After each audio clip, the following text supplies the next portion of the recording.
مولانا ابراہیم سعید کے بیانات کے لیے ابراہیم سعید آفیشل کو سبسکرائب کریں۔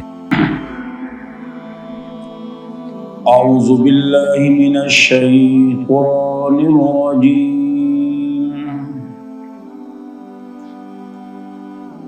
بسم اللہ الرحمن الرحیم،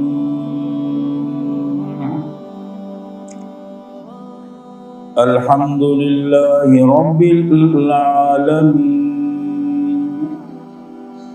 الرحمن الرحیم، مالک یوم الدین۔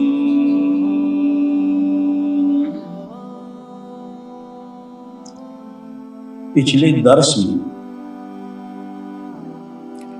آپ حضرات کے سامنے قرآن کریم کی تعریف، قرآن کریم کا جو اپنا مسئلہ ہے، اور اسی طرح حکمت نزول قرآن کریم پر مختصر انداز میں گفتگو ہوئی۔ پھر ان کے ساتھ ساتھ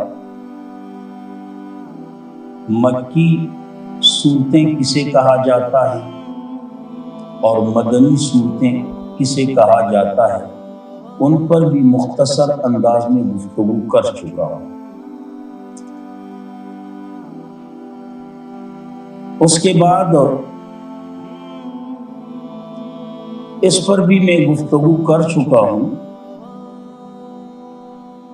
کہ قرآن کریم جو ہمارے سامنے ہے، جس ترتیب کے ساتھ، بالکل اسی ترتیب کے ساتھ لوح محفوظ میں بھی، اور یقیناً اسی ترتیب کو ترتیبی مصحفی کہا جاتا ہے۔ لیکن جب اللہ نے قرآن کریم کے نزول کا سلسلہ شروع فرمایا تو اسی ترتیب کے ساتھ نہیں۔ کیوں؟ اس لیے کہ قرآن کریم کا نازل کرنے کا ایک مقصد علاج مخلوق بھی ہے۔ اب جن جن آیتوں کی ضرورت اللہ نے وہ آیتیں نازل فرمائی، جن جن صورتوں کی ضرورت اللہ نے وہ صورتیں نازل فرمائی۔ تو اسی لحاظ سے علماء کرام اس کو ترتیبی نزولی کہتے ہیں،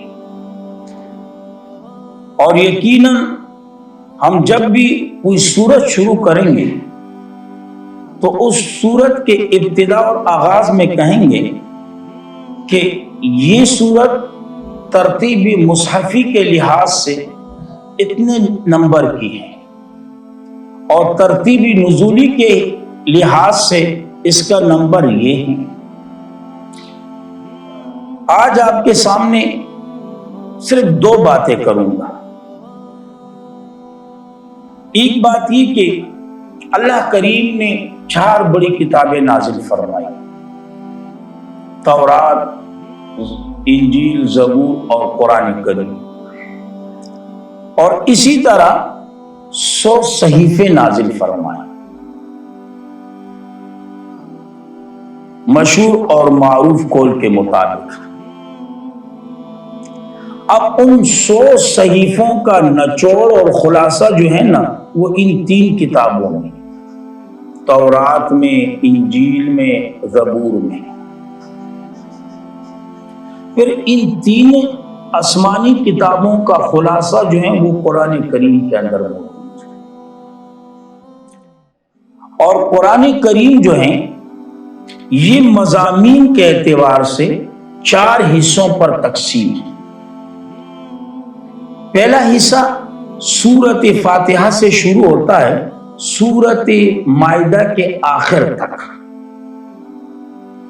یہ پہلا حصہ ہے۔ دوسرا حصہ سورت انعام سے شروع ہوتا ہے سورت بنی اسرائیل کے آخر تک،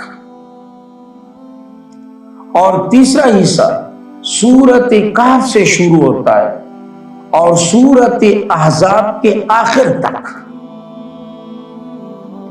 اور چوتھا حصہ جو ہے وہ سورت سبا سے آخر تک، یعنی والناس تک، من الجنت والناس تک۔ اور یقیناً یہ ہر ایک حصہ جو ہے نا شروع ہوتا ہے الحمدللہ اس کے ساتھ. آپ دیکھیں سورت فاتحہ الحمدللہ، اسی طرح سورت انعام بھی شروع ہوتا ہے الحمدللہ کے ساتھ، اسی طرح سورت کہف اس کا بھی آغاز الحمدللہ کے ساتھ، اسی طرح سورت سبا وہ بھی الحمدللہ کے ساتھ. آخری حصے کے 2 سورتیں جو ہیں وہ الحمدللہ کے ساتھ شروع ہوتی ہیں. یاد رکھیں پہلا حصہ جو ہے سورت مائدہ کے آخر تک، اس حصے میں بے شمار احکام، بے شمار اوامر نواہی وغیرہ، بے شمار مسائل وغیرہ، لیکن مرکزی مسئلہ جو ہوگا نا، مرکزی مضمون وہ ایک ہی ہوگا. اور وہ مسئلہ کون سا مسئلہ ہے؟ خالق لکل شیء هو اللہ، ہر چیز کو پیدا کرنے والا ایک اللہ. یہ مرکزی مسئلہ ہے. یہ پورا حصہ جو ہے نا اسی مسئلے کے ارد گرد گھومتا رہتا ہے. خالق لکل شیء هو اللہ، ہر چیز کو پیدا کرنے والا صرف ایک اللہ ہے. یہ پہلے حصے کا مرکزی مضمون یہ ہے. اب جو دوسرا حصہ سورت انعام سے شروع ہوتا ہے اور سورت بنی اسرائیل کے آخر تک ہے، اس میں بھی بے شمار احکام، بے شمار نواہی وغیرہ، اوامر وغیرہ، مسائل وغیرہ، اسی طرح بے شمار مثالیں وغیرہ موجود ہو.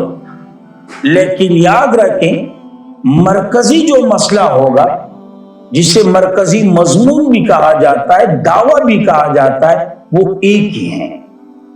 وہ کون سا ہے؟ مربی لکل شیء هو اللہ. مربی کا معنی پالنے والا، تربیت کرنے والا.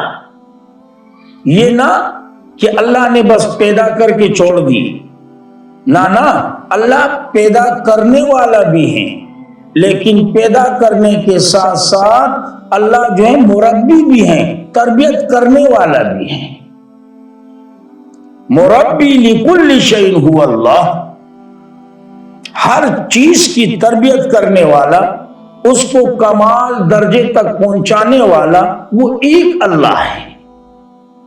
اور یقیناً یہ دوسرے حصے میں تقریباً 12 صورتیں آتی ہیں. یہ تمام کے تمام صورتیں جو ہیں اسی مسئلے کے ارد گرد گھومتی رہتی ہیں. یہ مرکزی مسئلہ ہے. اب تیسرا حصہ جو شروع ہوتا ہے سورت کہف سے اور سورت احزاب کے آخر تک، اب اس میں بھی بے شمار مسائل، احکام، اوامر، نواہی، مثالیں وغیرہ، قصص وغیرہ، واقعات وغیرہ سب موجود، لیکن مرکزی مسئلہ جو ہے نا وہ ایک ہی ہے. اور وہ مسئلہ کون سا ہے؟ مبارک فی کل شیء هو اللہ. مبارک فی کل شیء هو اللہ، برکتیں ڈالنے والا، برکتیں عطا کرنے والا، ہر چیز میں صرف اور صرف ایک اللہ، صرف اور صرف ایک اللہ. مبارک فی کل شیء هو اللہ، برکتیں عطا کرنے والا ہر چیز میں ایک اللہ ہے. اللہ کے بغیر اور کوئی برکت دینے والا نہیں. اور چوتھا حصہ جو سورت سبا سے شروع ہوتا ہے، من الجنت والناس پہ جا کے ختم ہوتا ہے، اس حصے کے اندر بہت سارے مسائل، بہت سے احکام، قصص، واقعات وغیرہ، لیکن مرکزی جو مسئلے ہیں وہ 2 ہیں. نمبر 1 اثبات قیامت، اور نمبر 2 نفی شفاعت قہری. یاد رکھیں انشاءاللہ اپنی جگہ پہ گفتگو کریں گے. ایک ہوتا ہے شفاعت اذنی، اس کے تو ہم سارے قائل ہیں، اس سے انکار قرآن کریم کا انکار ہے، اور جو قرآن کریم کا انکار کرے وہ مسلمان رہ ہی نہیں سکتا۔ اور ایک ہے شفاعت قہری۔ شفاعت قہری سے مراد زور زبردستی والی شفاعت۔ تو اللہ کے یہاں کس کی زور چلتا ہے؟ اللہ کے سامنے کسی کا زور چل سکتا ہے؟ نہ بابا نہ۔ تو آخری حصے میں دو مسئلے ہیں، ایک اثبات قیامت اور دوسرا مسئلہ نفی شفاعت قہری۔ اب یقیناً قرآن کریم کا خلاصہ جو ہے وہ سورۃ زمر کے اندر موجود ہے، حوامیم کے اندر، حوامیم سبع کے اندر۔ معذرت کے ساتھ قرآن کریم ان مضامین جو میں نے تقسیم پھر ان کا خلاصہ و نچوڑ حوامیم کے اندر، اور حوامیم سبع کا خلاصہ و نچوڑ وہ سورۃ زمر کے اندر، اور سورۃ زمر کا خلاصہ و نچوڑ سورۃ فاتحہ کے اندر، اور سورۃ فاتحہ کا خلاصہ و نچوڑ ایاک نعبد و ایاک نستعین، اور ایاک نعبد و ایاک نستعین کا خلاصہ و نچوڑ بسم اللہ الرحمن الرحیم میں، اور بسم اللہ کا خلاصہ و نچوڑ یہ لفظ با جو ہے نا، بس کی جو با ہے اس کے اندر موجود۔ اس لیے علماء کرام فرماتے ہیں نا، شاہ عبد العزیز رحمہ اللہ جب بسم اللہ کسی کاتب سے لکھوایا کرتے تھے نا تو کاتب سے کہا کرتے تھے، ارے بابا بسم اللہ کا ذرا پیٹ بڑا بنا دو، اس میں 104 کتابوں کے علوم ہیں، 104 کتابوں کے۔ تو یہ بات ذہن میں رکھیے کہ قرآن مضامین کے اعتبار سے 4 حصوں پر تقسیم،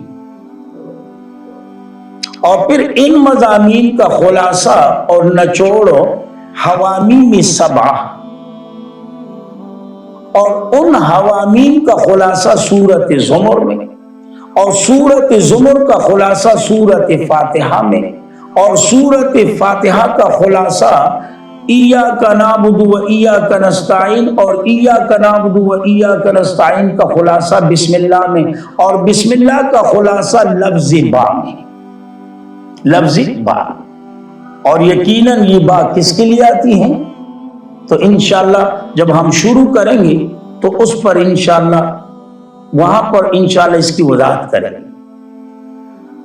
دوسری بات جو آج کے درس میں آپ سے کہوں گا کہ ہم جب بھی کوئی سورت شروع کریں گے تو اس سورت کے شروع کرنے سے پہلے ہم 5 باتیں کریں گے۔ پہلی بات، جو سورت ہم شروع کرنے والے ہیں اس سورت کا اور اس سے جو پہلے والی صورتیں سورت تھی، ان دونوں کے درمیان مناسبت کیا ہے، جوڑ کیا ہے۔ جیسے کہ مثال کے طور پر سورت بقرہ ہے، اب سورت بقرہ سے پہلی جو ہے سورت فاتحہ ہے ترتیب کے لحاظ سے، اب سورت فاتحہ کو کے بعد سورت بقرہ کیوں لے کر آئے، ان دونوں کے درمیان مناسبت کیا ہے، جوڑ کیا ہے؟ تو سب سے پہلے ہم اس جوڑ پہ گفتگو کریں گے۔ دوسری بات جو ہم سورت شروع کرنے سے پہلے آپ بھائیوں کے سامنے کہیں گے وہ ہے دعوی سورت، مرکزی مضمون، موضوع۔ مثال کے طور پر سورت فاتحہ 7 آیتوں پر مشتمل ہے، اب ان کا دعویٰ کیا ہے، مرکزی مضمون کیا ہے، موضوع کیا ہے؟ تو ایاک نعبد و ایاک نستعین، اور یقیناً یہ تمام آیتیں اسی موضوع، اسی مرکزی مضمون کے ارد گرد گھومتی رہتی ہیں۔ اور تیسری بات جو ہم آپ کے سامنے کریں گے وہ ہوگی سورت کی تقسیم اور سورت کا خلاصہ۔ جیسے کہ سورت فاتحہ ہم شروع کریں گے تو ہم کہیں گے جی سورت 3 حصوں پر تقسیم ہے، پہلا حصہ مالک یوم الدین تک، دوسرا حصہ ایاک نعبد و ایاک نستعین،